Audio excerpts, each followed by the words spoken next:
Velho, ficou muito escancarado, né? A zona que é a CBF. Sai técnico, entra técnico e continua a mesma coisa.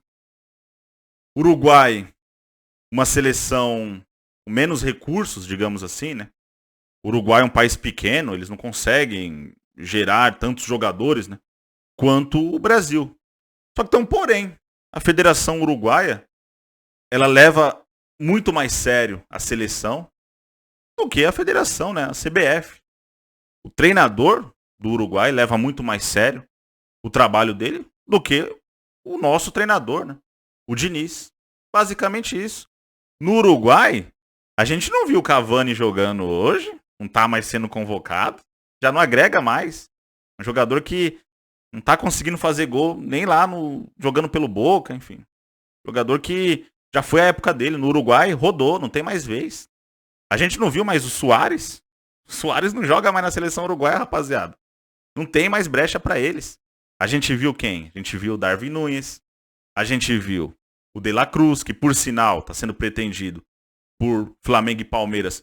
Cara, quem contratar esse De La Cruz vai ter feito a contratação da temporada pro ano que vem. Seria a maior contratação para 2024. Assim, na posição ele se tornaria tranquilamente um dos melhores do país.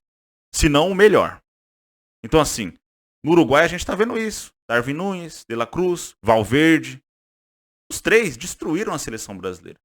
Porque no Uruguai, cara, não tem essa de esquema de empresário, não tem essa de convocação de empresário. Vai quem tá melhor.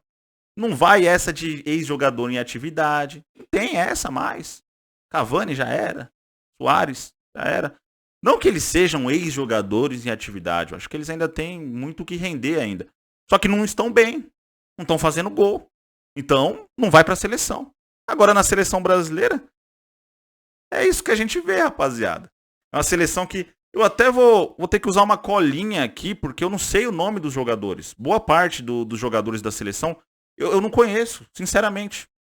Assim, se a gente for pegar ali, por exemplo, jogadores como o Ian Couto. Cara, eu nunca tinha ouvido falar desse cara. E no jogo contra a Venezuela, muita gente falou que ele foi o melhor em campo no segundo tempo. Pra vocês verem, né? O nível que o Brasil se encontra. O nível do Brasil atualmente é de um jogador que acertou 3 passes contra a Venezuela e foi eleito o melhor, né, por parte dos torcedores, enfim, nas redes sociais. Porra, Ian Couto jogou pra caramba, que não sei o quê. É esse o nível da seleção brasileira, cara. Esse jogo aí contra o Uruguai jogou nada. O gol que o Brasil levou, o primeiro gol, nas costas, né, do lado ali do campo, o Ian Couto. Marquinhos, horroroso, velho. O Marquinhos é um jogador que ele tem uma mídia que até hoje eu não conheço, não sei explicação. Pra eu chegar pra vocês e falar, olha, o Marquinhos tem toda essa mídia porque de fato ele é um grande jogador. Não dá pra falar isso. Ele não consegue jogar bola na seleção brasileira. Ah, mas no PSG que não sei o quê. O problema dele é o PSG, eu tô falando da seleção. Ele não tem potencial pra ser o jogador da seleção brasileira, muito menos o zagueiro titular. Então assim, falha bizarra ali no primeiro gol. Aí a gente vê jogador como o Gabriel Magalhães. O que esse cara representa no futebol brasileiro? Quem que é Gabriel Magalhães? Ah, mas ele joga bem lá no Arsenal, que não sei o quê. E daí? O cara na seleção brasileira não tem potencial, é fraco, é ruim pra seleção, não serve. Não serve, rapaziada. Isso aí, o treinador que for, cara, tem que ver no treinamento. Quando passa o treinamento, vê, isso daí não serve. Acabou. Então não é porque o cara, ele jogou bem meia dúzia de jogos lá no Arsenal que ele tem que ser o zagueiro, muito menos o titular da seleção brasileira. Não tem condições, velho.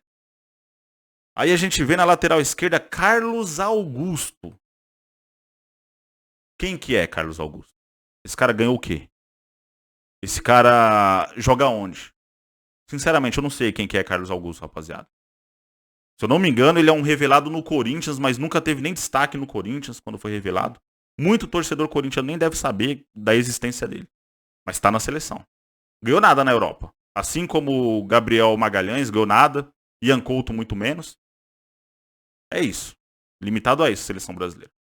Aí a gente vê também jogadores aí como o Bruno Guimarães, que, porra, é valorizado pra caramba, mas Eu nunca vi nada demais nesse cara. Nunca, nunca. Bruno Guimarães, cara. O De La Cruz colocou todo mundo no bolso. O De La Cruz, ó, colocou o Bruno Guimarães no bolso, colocou o Casimiro no bolso, colocou o meio de campo inteiro da seleção brasileira no bolso, rapaziada. Chegou, fez o gol. O Gabriel Magalhães conseguiu levar um drible do jogador que tava de costas, foi o Darwin Nunes. É isso. O Brasil tá limitado a isso. Um time que leva um gol ali de jogo entre casado contra solteiro. Pareceu esse tipo de gol. Os 2 gols que o Brasil levou pareceu o jogo, sabe, de várzea. É isso. Então o Neymar zicado pra caramba, eu acho que o Neymar ele tem que... Cara, ele desistiu da carreira. Ele indo lá pra Arábia, ele desistiu da carreira. Ele não tem mais que ser convocado. Não dá. E aí, infelizmente, ele teve uma fatalidade, que ele se machucou sozinho. Foi sozinho, rapaziada. Não sei por qual motivo, acaso mesmo, pisou errado. Enfim, tem gente falando do sobrepeso dele, que ele tá um pouquinho, né? Mas eu não sei se é isso. Não dá pra saber. Simplesmente aconteceu. Ele vai ficar afastado um bom tempo. Foi puxado uma estimativa aí que de 2020 pra cá ele ficou 1 ano sem jogar bola. De tanta lesão que ele teve. E agora com essa nova lesão aí, vai ficar mais alguns meses. Rodrigo foi o único que deu um chute pela seleção brasileira nesse jogo. Porque no primeiro tempo o Brasil não chutou uma bola. No segundo tempo teve o chute lá de falta. O Rodrigo bateu na trave. Até acho o Rodrigo bom jogador. Eu acho que ele é um cara que tem potencial para a seleção. Vinícius Júnior, também bom jogador, tem potencial, mas tava se jogando, enfim. Sabe, se jogou num lance patético. Porra, Gabriel Jesus já recebeu as oportunidades que tinha que receber. Não deu certo na seleção brasileira. Aí no banco de reserva a gente vê o Arana. Cara, me desculpa, mas o Arana não é jogador de seleção. O Arana não é jogador de seleção. Richarlison, prefiro não comentar sobre esse cara. Sinceramente. Prefiro não comentar, rapaziada. David Neres, revelado no São Paulo e tal, mas também não é jogador de seleção. Entre levar o David Neres, ou o Tiquinho Soares, ou o Marcos Leonardo, preferiria levar os dois, mas não levava o... Pronto, o ataque aqui do Brasil, ó, Richarlison e David Neres. Eu preferiria levar o Marcos Leonardo e o Tiquinho Soares no lugar dos dois. Rafael Veiga, não dá pra ter muita opinião formada. Ele entra na fogueira, né? É complicado. É um jogador de potencial, mas eu não sei se ele tem potencial pra seleção brasileira ou não, enfim. Não vou julgar o cara, ele entra na fogueira, ele não consegue mostrar o futebol dele. Difícil falar. Matheus Cunha, cara, outro que... Jogador... Eu simplesmente desconheço. Ah, ele joga no Aston Villa que não sei o que, mas não é jogador pra seleção. Isso eu tô falando dos que entraram, né? Eu não vou nem comentar dos que nem entraram, rapaziada. Então é isso, cara. Basicamente a seleção brasileira é isso. É um time que... É uma seleção, A CBF, né? Ela é gerida de uma maneira torta, de uma maneira errada. E todo mundo sabe os motivos. Todo mundo sabe o que acontece. Enfim, deixa a opinião de vocês nos comentários. Tamo juntos. Um abraço a todos.